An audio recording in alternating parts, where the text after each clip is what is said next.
Bonjour et bienvenue sur cette vidéo où je vais vous expliquer une méthode pour équilibrer une équation de réaction. C'est pas la seule, mais celle-ci me plaît bien et donc c'est celle-ci que je vais vous proposer.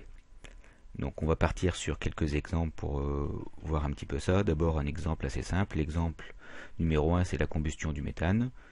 Donc ma méthode consiste à écrire l'équation et en dessous dessiner un tableau avec les différents éléments chimiques que l'on retrouve dans mon équation.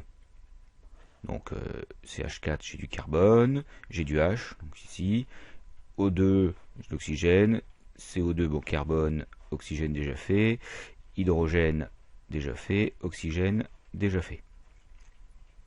Donc là, tous les éléments chimiques sont présents.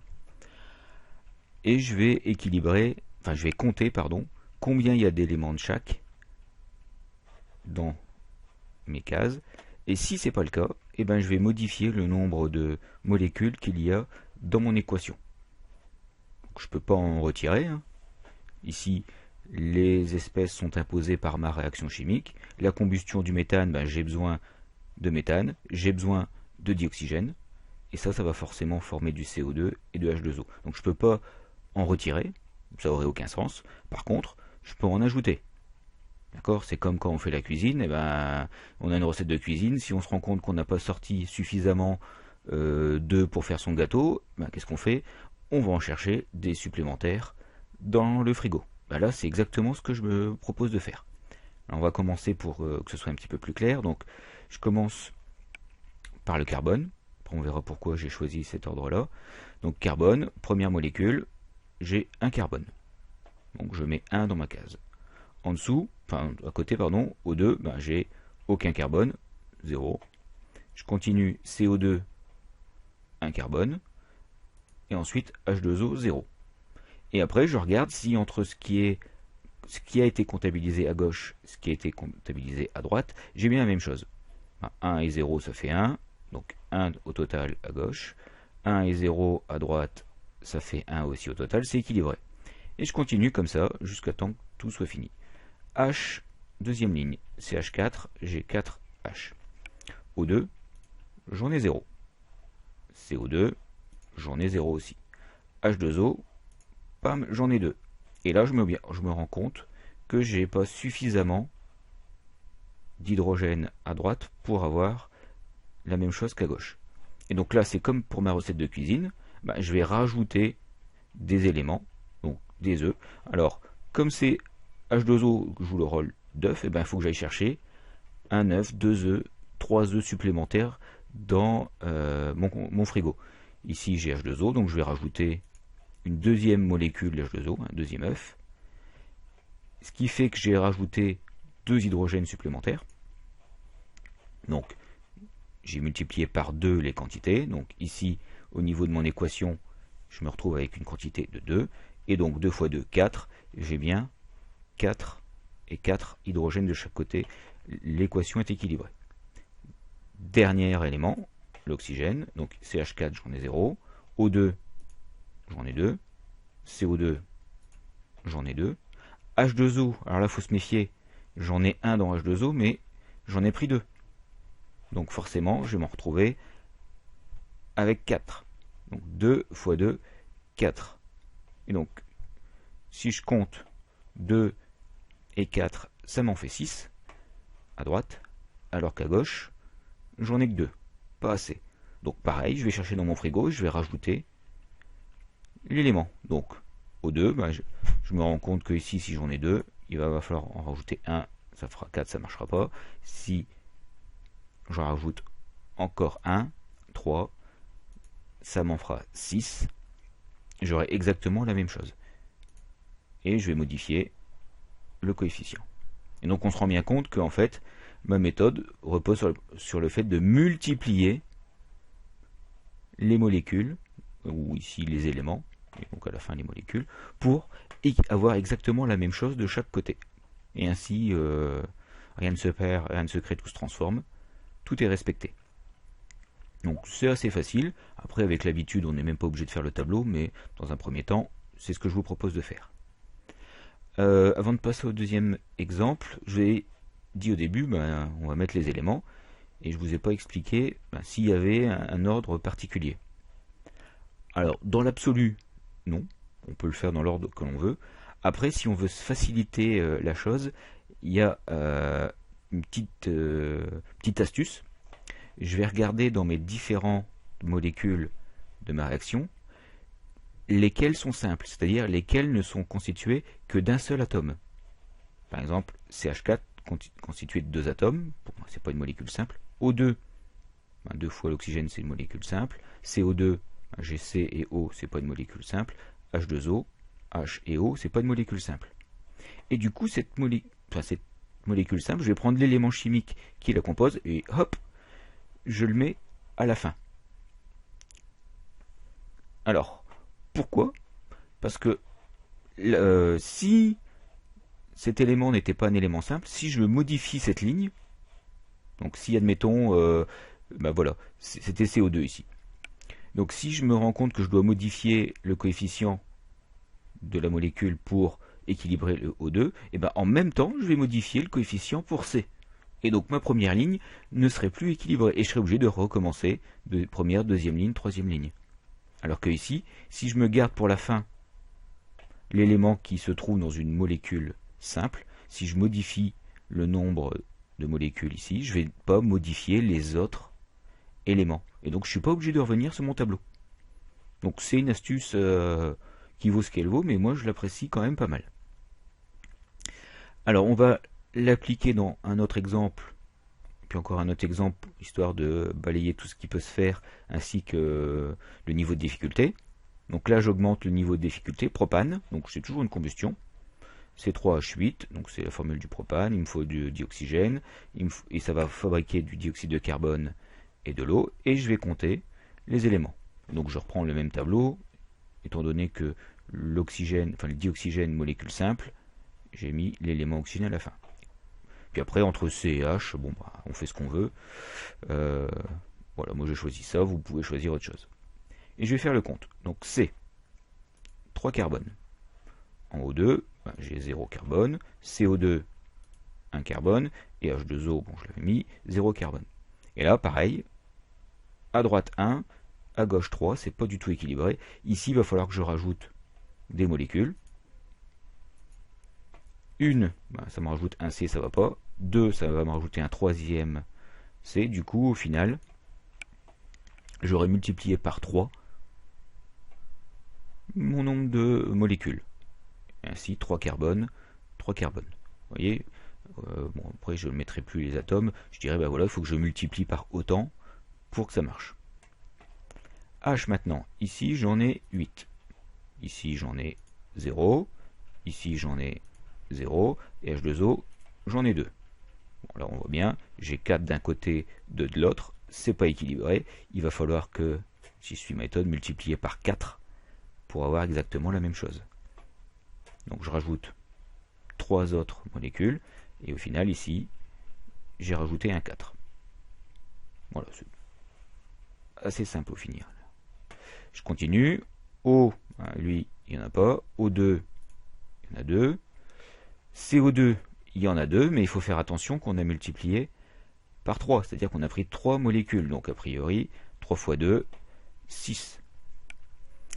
Et dernière colonne, enfin dernière case, H2O, j'en ai bien un oxygène, mais pareil, j'ai multiplié par 4 le nombre de molécules.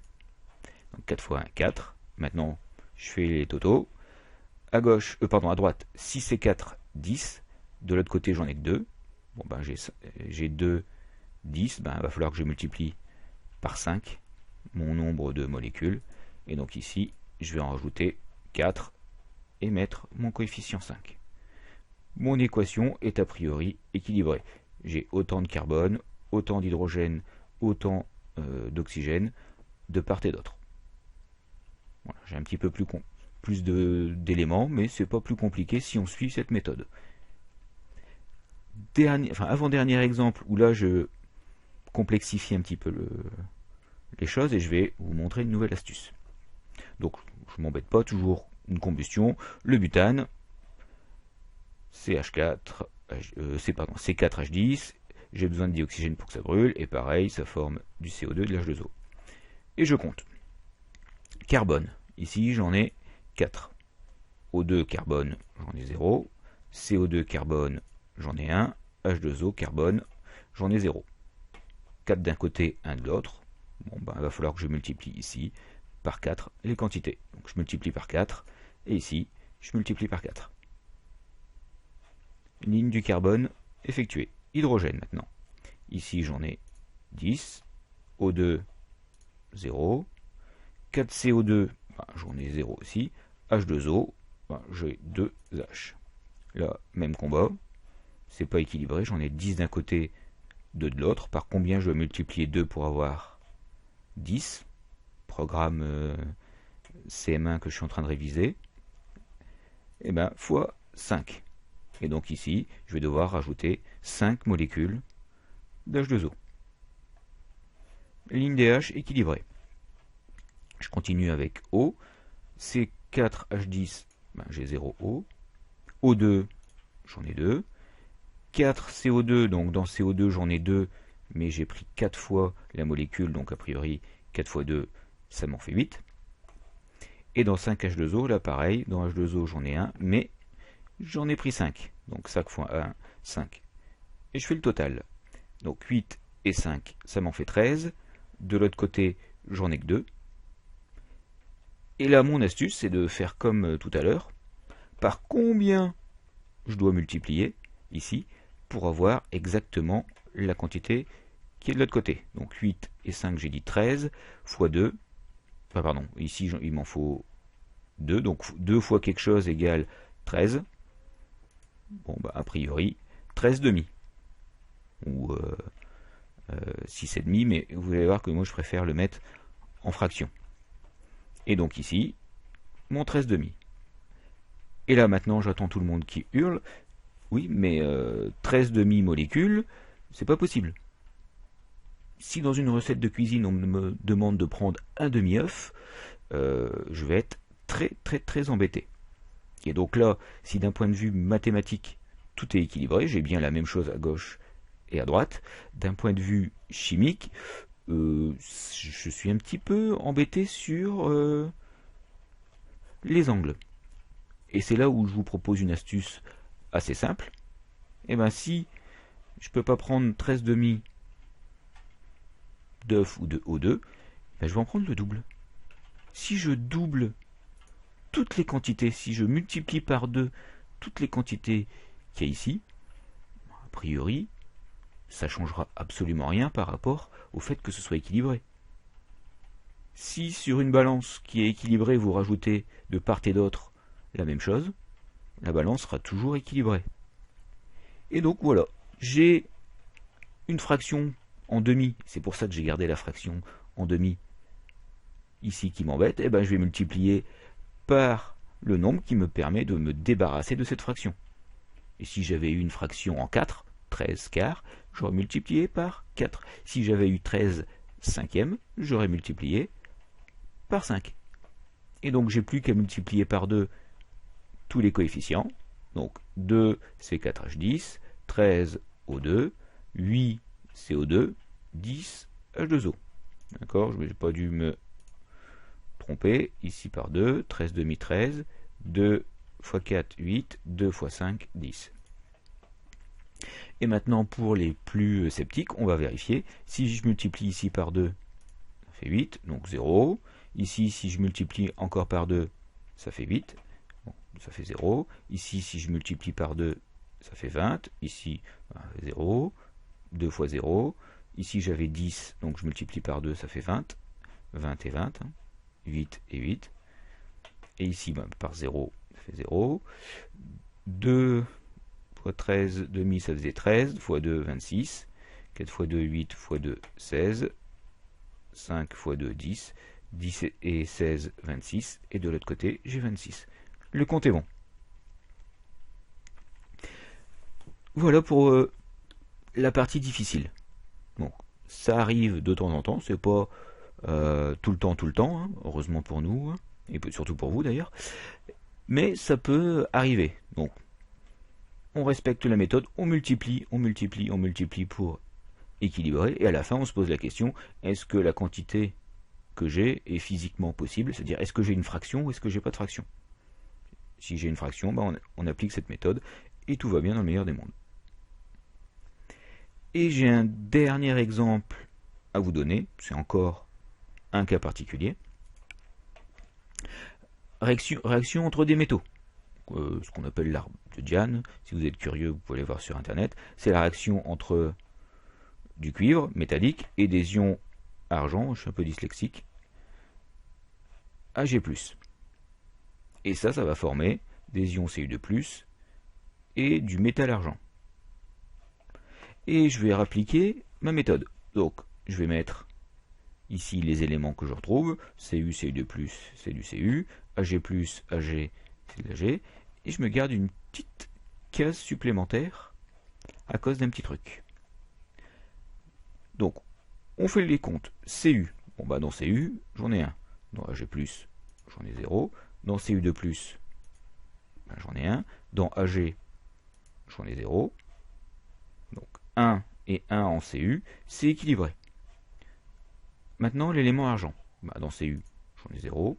Dans Ag+, j'en ai 1. Dans Cu2+, j'en ai 0. Dans Ag, j'en ai 1. 1 à droite, 1 à gauche, c'est équilibré. Donc là, vous allez me dire, on a fini. Sauf qu'il y a un élément auquel on n'a pas fait attention, parce que ici, dans mon équation, j'ai des espèces chimiques très particulières, à savoir les ions. Or, les ions portent des charges, et dans la règle de conservation, il faut aussi que les charges se conservent. Donc, non seulement les éléments doivent se conserver, et les charges aussi. D'où, dans cette dernière ligne, je vais compter mes charges. Dans Cu, 0 charge. Dans Ag+, j'ai 1 plus.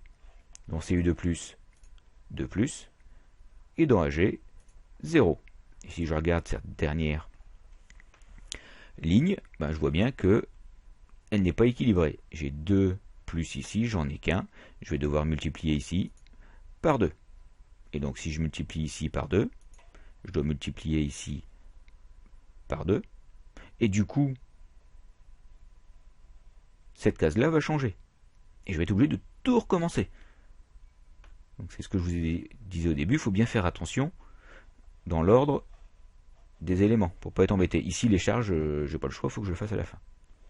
Donc je refais les totaux. Donc ici j'en ai 2. Du coup, en argent, c'est plus équilibré. Je vais devoir ici en mettre un deuxième. L'avantage, c'est que j'ai rien besoin de modifier ailleurs. Mon équation est équilibrée. Et tout va bien dans le meilleur des mondes. Donc voilà pour ma méthode avec tableau. Peut-être que ça vous plaît pas. Dans ce cas-là, à vous de vous trouver une autre méthode ou de garder celle que vous aviez l'habitude les années précédentes. A priori, moi, ça m'importe peu. Après, on va voir que dans les exercices, on n'utilisera pas forcément ce tableau, on pourra le faire directement de tête quand on sera très bien habitué. Donc voilà pour moi. Donc j'espère que vous avez tout compris. Sinon, deuxième visionnage et éventuellement prise de notes pour reprendre la méthode en mettant première étape, qu'est-ce que je dois faire, deuxième étape, qu'est-ce que je dois faire, troisième étape, qu'est-ce que je dois faire, etc. Et puis après, il faudra justement s'entraîner sur un certain nombre d'équations à équilibrer pour être sûr que cette méthode-là, vous la maîtrisez. Donc je vais vous proposer un certain nombre d'exercices à réaliser. Et à vous de vous retrousser les manches et puis d'essayer de voir ça. Bon courage à vous et à bientôt.